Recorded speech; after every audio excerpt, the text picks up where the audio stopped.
इस बीच बढ़ते आगे और बजट में एविएशन सेक्टर को लेकर कुछ बड़े ऐलान होने की उम्मीद है, ऐसा कह रहे हैं हमारे संवाददाता अमरीश पांडे। नई दिल्ली से जुड़ रहे हैं हमारे साथ, बजट एक्सक्लूसिव लेकर आपके सामने पेश है।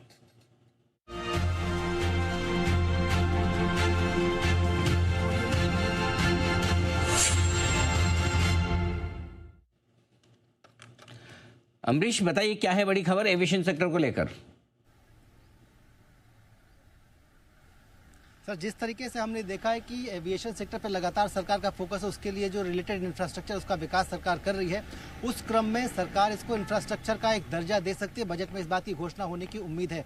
इसके अलावा ऑपरेशन सिंदूर के बाद जिस तरीके से ड्रोन्स का इस्तेमाल बढ़ा था और बाकी चीज़ों को लेकर, डिलीवरी को लेकर, लास्ट माइल कनेक्टिविटी को लेकर जिस तरीके से ड्रोन का इस्तेमाल बढ़ रहा है, सरकार पिछली ड्रोन PLI से ज़्यादा बड़ी एक स्कीम इस बजट में लेकर आ सकती है। और विशेष तौर पर जो ड्रोन्स होंगे, उनके जो कंपोनेंट्स होंगे, उनकी जो R&D होगी, ये सब कुछ उसके दायरे में आएगा। और सेना के इस्तेमाल के लिए जो ड्रोन्स होंगे, उस तरह के ड्रोन्स बनाने के लिए सरकार इस योजना की घोषणा कर सकती है। और इसका जो साइज होगा वो लगभग 1000 करोड़ के आसपास होगा, यानी कि पिछली योजना से लगभग 10 गुना बड़ा होगा।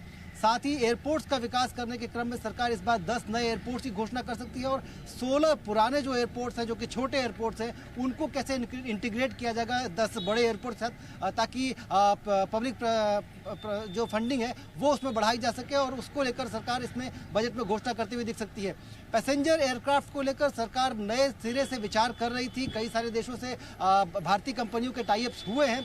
उसी क्रम में सरकार इस बजट में पैसेंजर एयरक्राफ्ट के R&D के लिए, उसके मैन्युफैक्चरिंग को लेकर, विशेष तौर पे छोटे एयरक्राफ्ट के डिजाइनिंग और मैन्युफैक्चरिंग को लेकर योजना का, इंसेंटिव का ऐलान इस बजट में कर सकती है। तो कुल मिला के ये देखा जा सकता है कि ड्रोन्स और छोटे एयरक्राफ्ट सरकार का फोकस रहेंगे। इसके अलावा एयरपोर्ट और उससे रिलेटेड जो इंफ्रास्ट्रक्चर है, उसका विकास इस बार एविएशन के लिए फोकस में रहेगा सरकार के बजट में। जी राइट, चलिए, तो एविएशन सेक्टर से जुड़े कुछ बड़े ऐलान की संभावना यहाँ पर दिखाई दे रहा है।